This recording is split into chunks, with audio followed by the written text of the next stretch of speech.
What's up, Broncos country? Welcome back to the Broncos Podcast Network and YouTube for the latest episode of Broncos Now.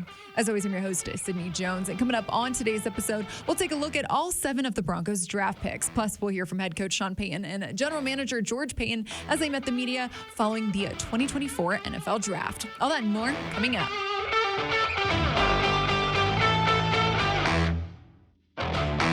The 2024 NFL Draft is in the books, and the Broncos added 7 rookies to their roster. The team selected Oregon quarterback Bo Nix, 12th overall.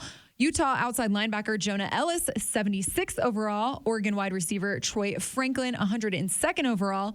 Missouri cornerback Chris Abrams Drain, 145th overall. Notre Dame running back Audric Estime, 147th overall. Utah wide receiver Devon Vele, 235th overall. And last but certainly not least, South Carolina guard Nick Gargiulo, 256th overall. Following the third and final day of the NFL Draft, head coach Sean Payton and general manager George Paton addressed the media and gave their evaluation of this draft class. We had a good 3 days. I think we improved our football team. 7 draft picks. We made a trade. I thought the process was outstanding. Like I've said a number of times, this is the Super Bowl for the scouts, the personnel department. These guys work all year, for these 3 days, and I thought it went really well. Coaches, collaboration, the medical with Bo, the analytics with Tony and their group, and the ownership and the support they've given us, throughout the draft season. Flying to private work, to workouts and seeing games and just all the resources they give us.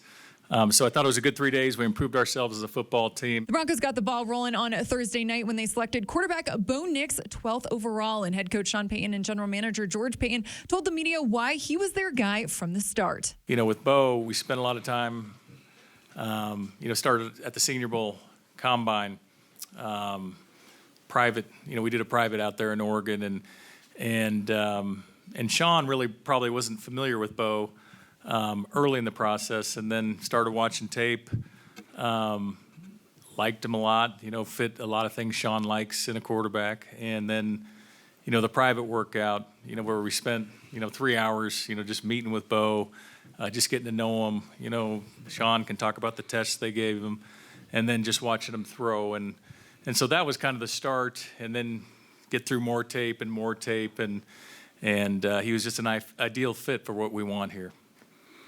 Yeah, I think, like George said, that because of obviously our need and then the amount, man, there were trip, a lot of those, and all of these players, are at the combine. Some of them do more or less at the combine. Some throw, some don't.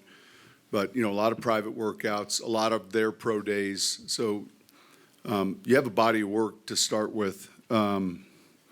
And I would say, man, so many of these guys were impressive. And then you really start focusing in on, all right, you feel like Chicago's got a player. But past that, I think, you can listen to and read, but you're not sure. But I would say that probably early into the process, shortly after these workouts like this, he stood out in a lot of areas. They went on to talk about a third-round pick outside linebacker Jonah Ellis and what stood out to them about his skill set. Look, you start with one spot with a rookie player, and we do like the versatility. We think there's upside and growth potential.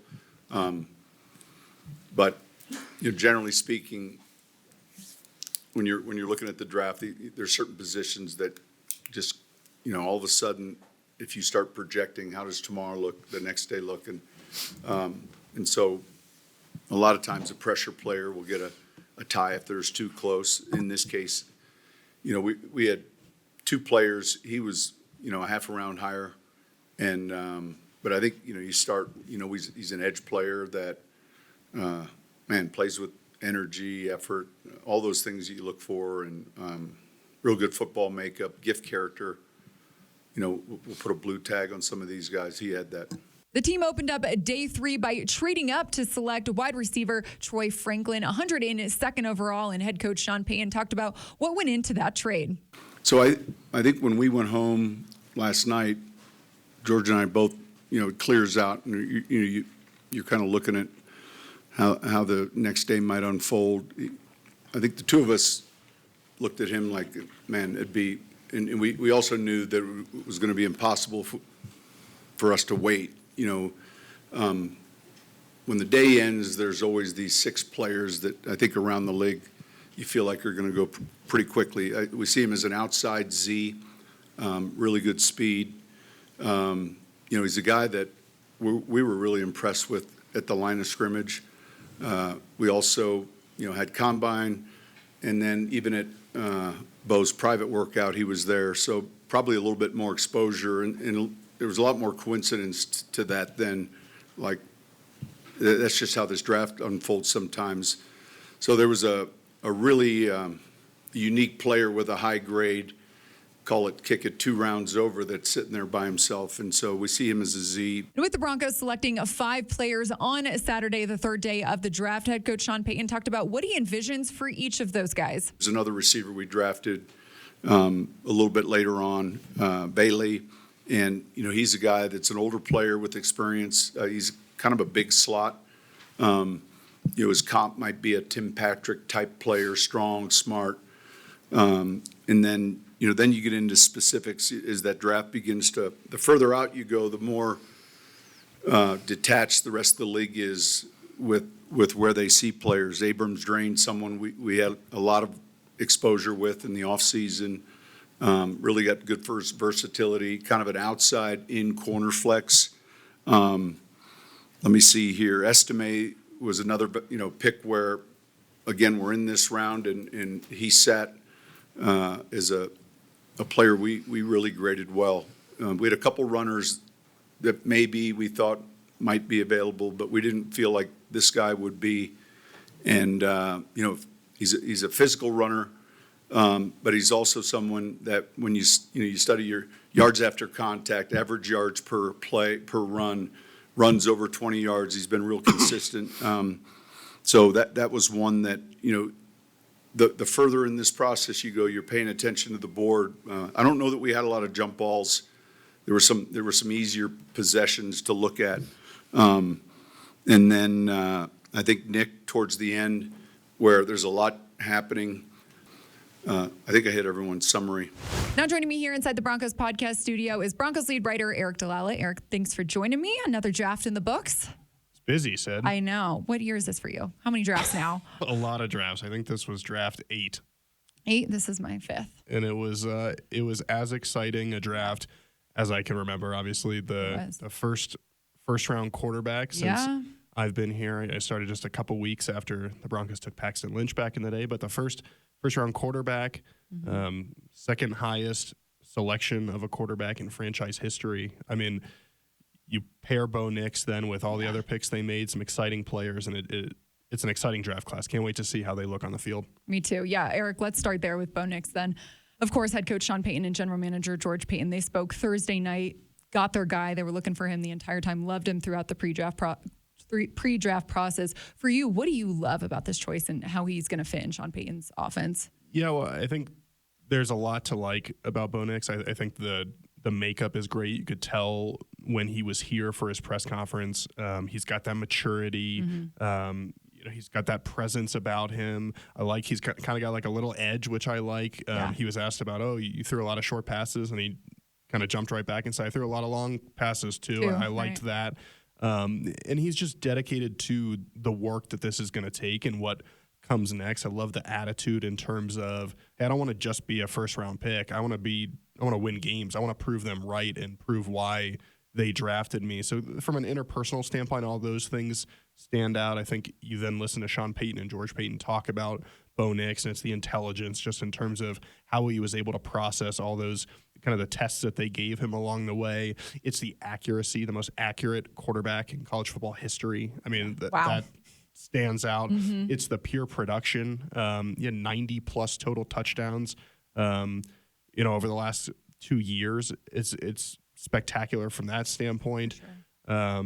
So all those things kind of come together, and then I think the biggest thing for me is just I trust what Sean Payton sees in quarterbacks. I mean, when you hired Sean Payton, part of it was he's going to get the offense right. He's going to get a quarterback and develop him and put the Broncos offense in a position to make plays. And so part of it is me saying, okay, Sean Payton, I trust that when you look at quarterbacks and you decide Bo Nix is your guy, I'm buying in terms of what Bo Nix is going to be able to do. And I know there's a lot of comps out there, and people say, hey, Drew Brees, in terms of how perfect a fit Bo Nix is for this system.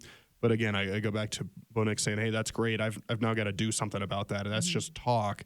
And so I think the mentality, the intelligence, the accuracy, the playmaking ability, all those things are, Sean Payton talked about his size, his football makeup, his family. All those things are a great start. Now we see what happens from here. Yeah, definitely an exciting first night of the draft. Now, Eric, moving on to day 2, third round, the Broncos drafted outside linebacker Jonah Ellis. I think this is kind of an underrated pick, not someone that a lot of fans are talking about yet, but what about his skill set do you think kind of stuck out to Sean and George? Yeah, well, his dad's tremendous. I was here when he worked here, and just a super nice guy. And, I think with Jonah, one thing Sean said on Friday night was when you're a pressure player, you've got to have production. You've got to have those pelts, so to speak. Yeah. And he had that. He had a bunch of sacks this year. Had a bunch of, I believe, 12 last year, 8 sacks in a 4-game stretch. At one point, 3.5 sacks against UCLA with 5 tackles for loss. I mean, that type of production, you can't make that up. You can't fake it. So you look at that, the sacks, I believe 16 tackles for loss last year. Just a high energy player, probably slipped a little bit because he suffered an injury toward the end of the year. The Broncos are not worried about that, feel like he's going to be good to go. I think Sean Payton mentioned maybe May as kind of a target for him to be fully back into things, which obviously said is next week. So we're not worried. We're in good shape there. But yeah, this is a guy that I think some people thought as a potential second-round pick, and he joins a talented group with some guys. And Nick Bonito, who took a big step forward. Jonathan Cooper has obviously outperformed his draft status there as a former 7th-round pick. Sure. Baron Browning has flashes where he's just a tremendous football player. And so Sean Payton said, hey, you can't worry about that in terms of drafting on top of a strength. We'll figure out the depth. We'll figure out where people are going to play, who's going to play. Right. But when you add talented players and there's competition, I think it makes the whole roster better. I'm excited to see what he looks like out on the field. He is maybe a touch smaller, and so it'll be interesting to see if he bulks up just a bit. But the explosiveness, I saw a play, he chased Caleb Williams, the number 1 pick in the draft, down and forced a throwaway when they played SC this past fall. So a good high-energy player, and kind of get that impact player as a quarterback in round 1, and then you go in terms of impact players on the defensive side, no position is more important than edge rusher. Sure. So to get an impact player there as well was important. Yeah. He has so many fun ties to the Broncos too, like you mentioned. His dad played here, worked here. Also, Sean Payton drafted his brother with the Saints a few years ago too. He said his brother said, you're going to love Sean, you're going to be excited to play for him too. So it's exciting. It's cool. Very exciting. And the Falcons almost kind of messed up the Broncos draft plans on night 1 when they took Michael Penix, and the Broncos kind of panicked a little bit and thought, oh no, is Bo Nix going to be gone? Right. And then last night, you've got the Falcons picking right before the Broncos, and Sean and George realize, they've got his brother, Terry Fontenot, the Falcons GM, used to work in New Orleans with Sean. And so they're wondering, are they going to take Jonah Ellis right in front of us? But he fell to Denver, and despite considering a trade back, which George joked they would have brought a cake out for Sean for his first trade back ever. They stayed there. He was too good to pass up. Well, now today on Saturday, day 3, the Broncos started out with a bang and traded up. They received the 102nd overall pick and the 235th from Seattle in exchange for that 121st.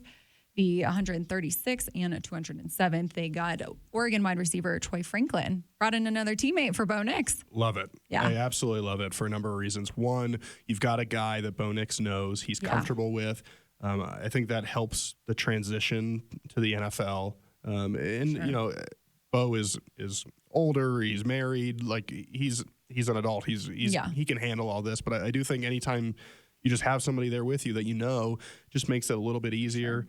Already had that chemistry on the field. Exactly. On the field, he's going to have that relationship with Troy Franklin. And so I think that's a really good sign. And then kind of aside from all that, Troy Franklin is just a really good football player. He's got tremendous speed. They view him as an outside Z receiver. He's a guy that's going to be able to, I think, help stretch the field. We talked to assistant GM Darren Muji after Sean and George talked, and he said, hey, you've got him and Marvin. Anytime you can add that speed, it's a great thing. You obviously have Cortland Sutton in that mix as well, Tim Patrick. And so this is a receiving core all of a sudden that they're starting to rebuild. You've got now 3 draft picks. We'll talk a little bit in a second about the other receiver that they took today, but they've kind of reshaped this receiver room here pretty quickly after the trade of Jerry Jeudy. And Franklin is just super productive, set single-season records at Oregon for receiving yards, receptions, receiving touchdowns, career receiving touchdowns. And they just said every time you watch Bo Nix, boom, there's Troy Franklin in the shot again and again, being a dependable player. And so I'm excited to see this guy, see that connection out on the field as early, I would think, as rookie minicamp. For sure. And, just a few weeks here. Just a few weeks. Yeah. Really exciting. I think fans were excited too. And it was, the Broncos maybe, they seemed like they considered getting him last night. And then Sean sends a text to George at 6 a.m., says, hey, let's go get this guy. They move up. I think the second pick of the fourth round, and they get their guy. Yeah, exciting stuff. And it was funny to hear, we heard on Thursday how the Broncos held a private workout session for Bo Nix, and there was Troy Franklin there catching his passes. Yeah, and it was, they saw kind of the physical traits on Bo Nix's pro day, right, when he's running the routes. It sounded like he didn't run as many routes during Bo Nix's private workout, but it was a great chance for them to get to know him and get to know his character. Definitely. And that was, Troy Franklin said on the call with reporters today, I think I made a good first impression. Clearly he did. He did, yeah. All right, Eric. Well, now the 5th round, the Broncos had a pair of near back-to-back picks, 145 and 147. They selected cornerback Chris Abrams, Drain, and running back Audric Estime. Yeah, it's got the little accent there at the end. I like it. They obviously 2 very different players, but For both quality players.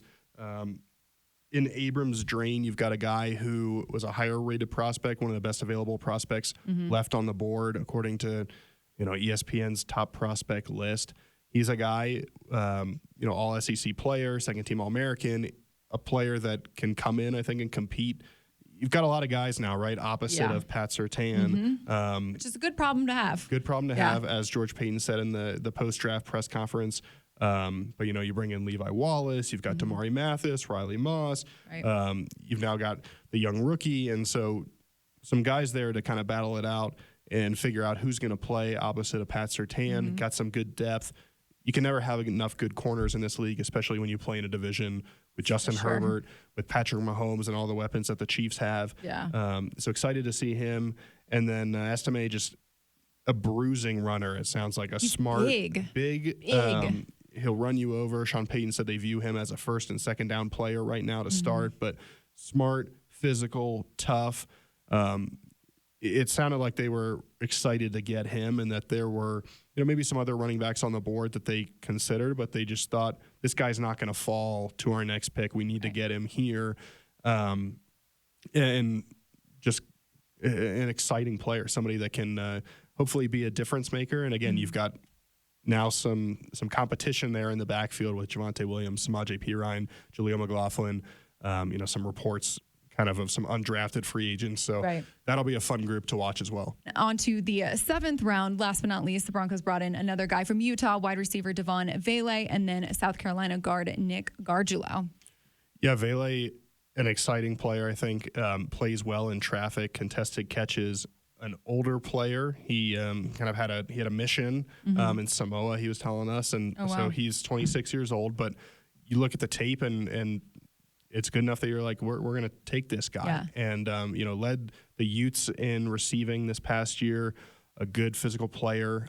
Sean Payton said he kind of reminds him of a Tim Patrick type player, which you can never have enough Tim Patricks in my mind. So I agree. I like that.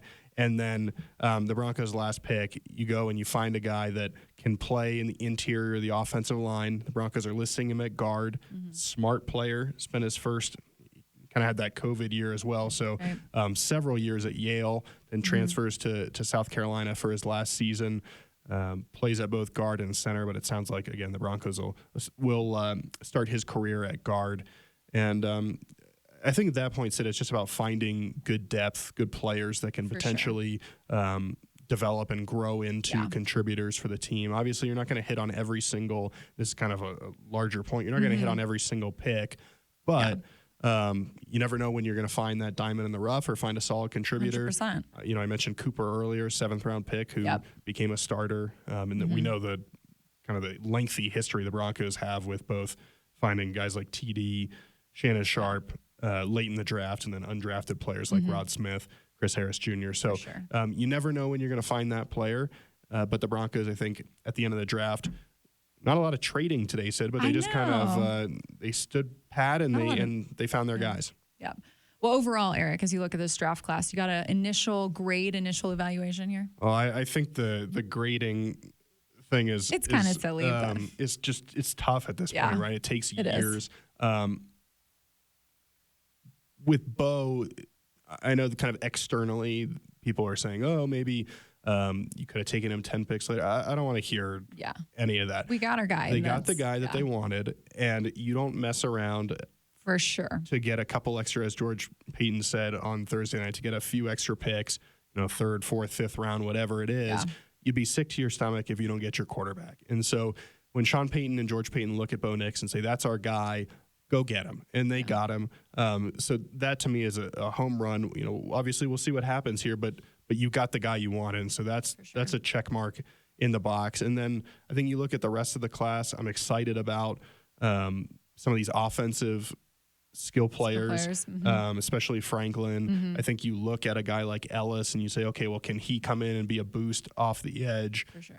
We didn't even mention John Franklin Myers, who was a trade acquisition that, this defensive line looks entirely different than it did a year ago and is, I think, going to be much improved. So that's a big kind of check in the pro column as well. I would say overall, if you look at a lot of these top 100 lists of prospects, especially on day 2 and 3, the Broncos got guys who are expected, like Franklin on some lists was 44. Second round, and, right. The Broncos thought he'd be gone in the second. Right. They get him at 102. That's obviously good value. Sure. But I just think overall, you didn't hit every need. Like, there was no tight end selected. We'll see if the Broncos maybe get an undrafted guy or if they get more contributions from the guys they have on their roster. The Broncos didn't draft a tackle, not necessarily a huge pressing need. It's just been a while since they've taken a tackle. But every pick, I think you can see how there's a vision, how it fits. Definitely. And you're just, again, when Sean Payton was hired, we said it's going to take a little bit of time to build this in his vision. I think you saw the next step of that. And between the free agent moves, it wasn't a flashy free agency, but still some important moves. And the draft now, Sid, I think you've got a much better feel for what this team could look like come September. I agree. Exciting past couple days, Eric. I hope Broncos fans are excited. I think they are. I think so too. Yeah. And again, now it's time to put in the work and get after it. Exactly. Well, thanks for joining the show. You got it, Sid. Well, that's going to do it for today's episode of Broncos Now, Broncos Country. Thanks so much for tuning in. I hope you'll meet me right back here on the Broncos Podcast Network and YouTube next week for another episode. I will see you all then.